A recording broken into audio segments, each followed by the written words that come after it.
ating napapanood kasi hindi natin masabi sa ngayon kung sino ang lamang dahil pantay lang.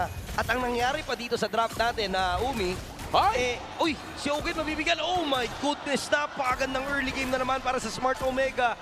Very similar to what happened earlier sa Game 2 na kung saan sila din ang nakakuha ng first blood. Kung mapapansin nga natin, parang nagkaroon lang ng swap doon sa mga heroes. Three of the heroes from Omega's Game 2, hawak kayo ng Falcons. That's the Pakito, the Eve, and the Atlas. Oo, tsaka grabe no quick thinking mula dito kay Perksiva na alam niyang nasa turret damage, turret rage pa rin at flinikeran na niya, potentially forcing the flicker as well coming in from Ogwen. Naku! But this time si Haji naman ang may pwersa na mag-flicker. At dalawang flickers na nga ang natanggal ng Omega bago magsimula ang unang pagong. Sinabi mo kanina yung mga hero na ginamit ng... Wait lang Fury! Oh my God! Netsky goes down. May nahanap na rin si Kyle. Doon nadali ang Smart Omega. Nakakuha nga sila ng early game kill onto the roamer. Pero nape-pressure si James, nabigyan ng kill itong si Netsky, and nakuha pa yun ni Kyle. So malaking problema to para sa Smart Omega on this upcoming turtle fight.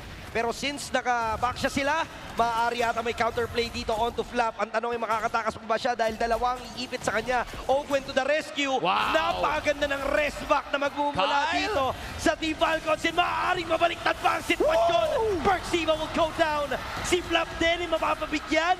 Pero si Ryzen ay makakatakas bilang anyong gulong.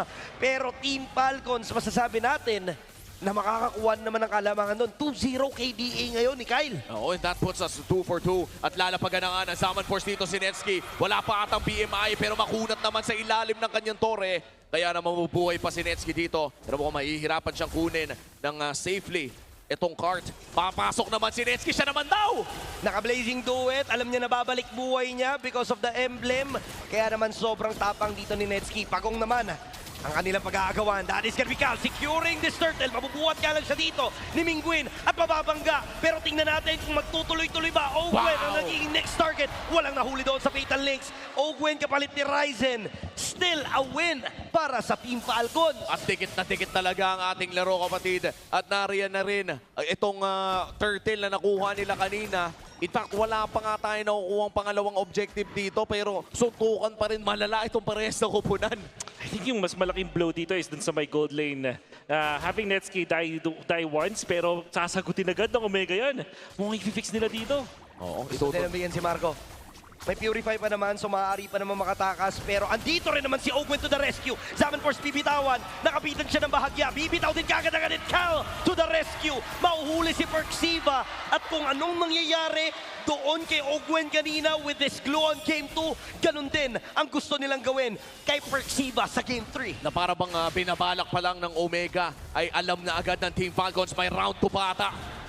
Si Ogwen dito ay tatawid lang. Ryzen din naman ay makakapunta rin on time. Blazing duet. Makakatakas sila Fatal Links para dito kay Ryzen and Haji with a real world manipulation.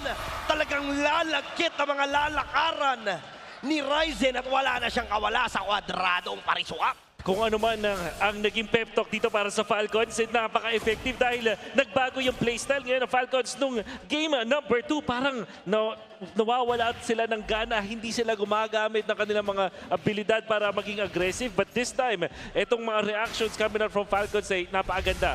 For example, the way that they read the map onto the bottom lane, at makikita natin na ginamit agad yung Fatal Links kahit pa wala pang Zaman Force. Parang mapapansin natin sa Falcons na alam na nila yung kailangan nilang gawin. Kailangan nilang sabayan. Itong Omega, hindi sila pwedeng maging passive. At sa upcoming turtle na to, ay mukhang aayusin muna ng Team Falcons ang wave dito sa baba, ensuring na 5 ang mapapadala nila sa upcoming turtle fight. Pero nariyan pa rin naman ang Omega para magbigay ng vision and potentially mukhang lalaban pa ata sila dito. Napakaganda ng frontline ng Falcons ngayon at may paghuli nga dito onto Ryzen. Yung turtle hindi na napapansin and they will go in for the kills but Kyle will fall down. Wala na yung jungler ng Team Falcons at dito naman si Netsky for the respo. And napakaganda ng naging desisyon nila dahil ang naging kapalit lang ni Kyle ay si James lamang. So madali na makukuha ng Smart Omega itong objective na to and they will take the free turtle.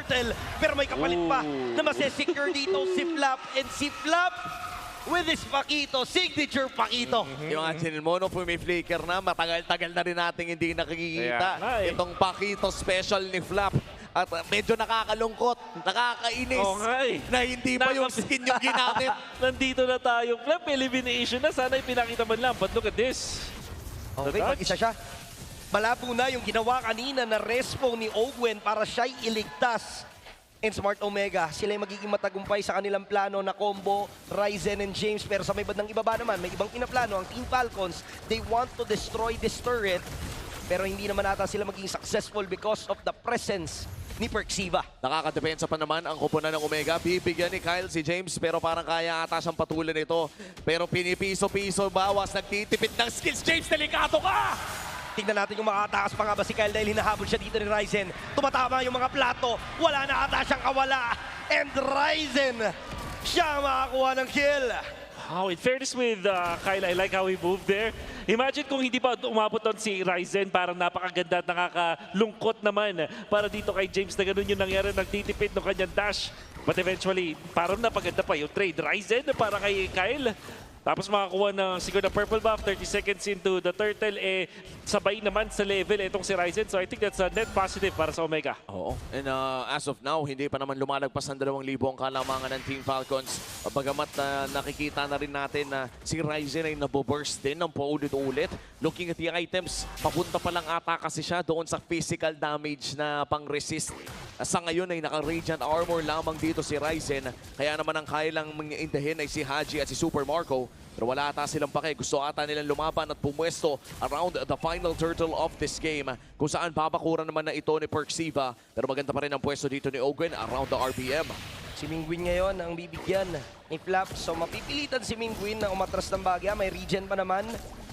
So makakapag-reset ang Smart Omega. Pero yung pagong ipupul na. Because of the broken walls, maaari silang magkaroon ng turtle dance dito sa may bandang likuran. And si Mingwin occupied pa rin ni Flap.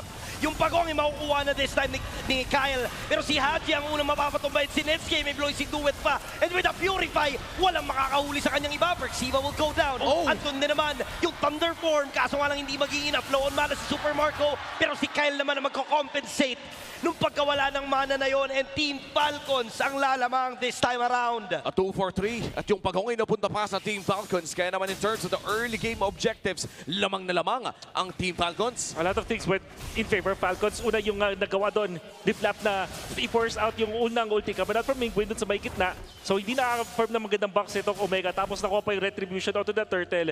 At ang pinaka-commendable para sa Falcons, yung pag-setup nila ng kanilang mga damage. If you think about Kyle, Flap, and Super Marco, burst yung kanilang mga heroes. Pero hindi big bursts talaga. So ang ginagawa nila dito, pinagsasabay-sabay nila yung Sever in initiation camera from Flap, pati yung Synchro Vision. At kapag tama at synchronize nila yung mga spells nila, hindi na talagang natutunaw na kahit itong si Baksha, hindi nakapag-regen enough for that. Parang 30% HP pa si Ryzen, pero bigla siyang natunaw kasi sabay-sabay yung execution ng tatlong damage dealers ng Falcons. Tsaka wala pa ata tayo doon sa punto na si Netsuke talagang napaka-hapdi na. Still, 2 out of 3 items para sa kanyang Trinity. Naghahanap pa naman ng Golden Staff ang gold laner ng Omega. Meanwhile, ito si Super Marco. Mukhang power spike naman na. Sasagasaan agad ni Ryzen. Si Ryzen ay talagang pinaplano na bigyan ito si Super Marco. Napaganda fatal link sa magmumula kay Ogwen.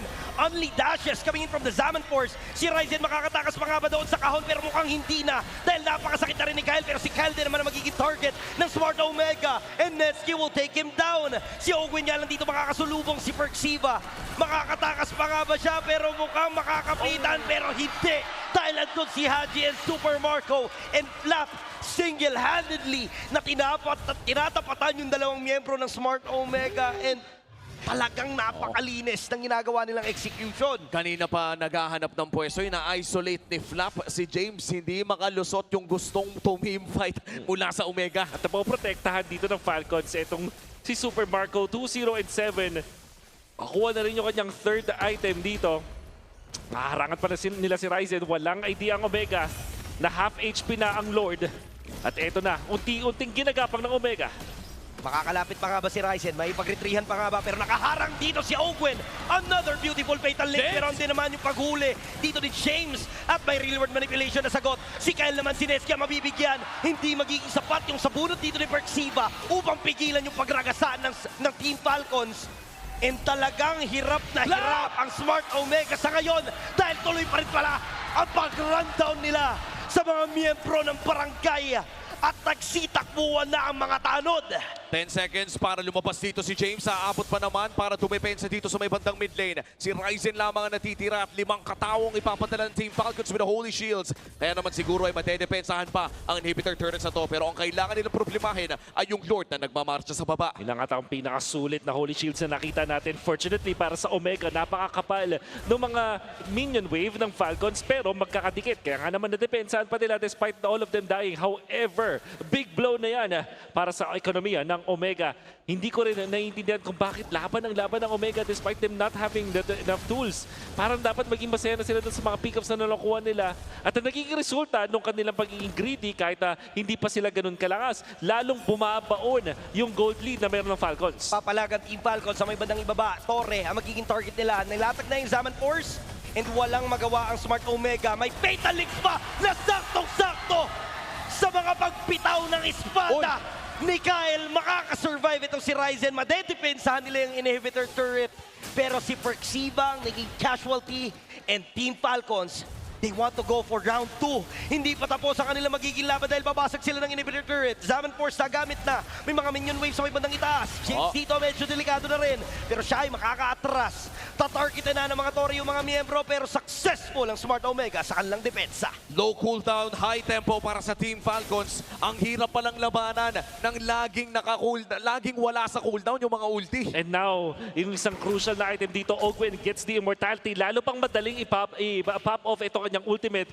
I like the idea na hindi siya nag-rush into fleeting time. Mas inuna niya yung mga depensa dito. Kaya naman hindi na worth it. Oy! Napaganda ng Fatal Link. Sa dito naman yung follow-up. Pero si James yung counter goal din naman. Placing to it dito magiging enough ka ba? Pero hindi. Dahil napakasakit na ng mga binibitawan dito ng Team Falcons. Pero si Haji at Super Marco ang mapapatumba. Kaso nga lang ang kapalit doon ay 4 pala.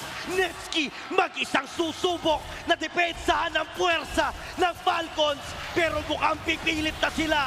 Gusto nilang lumipad. Gusto nilang ituloy. And Team Falcons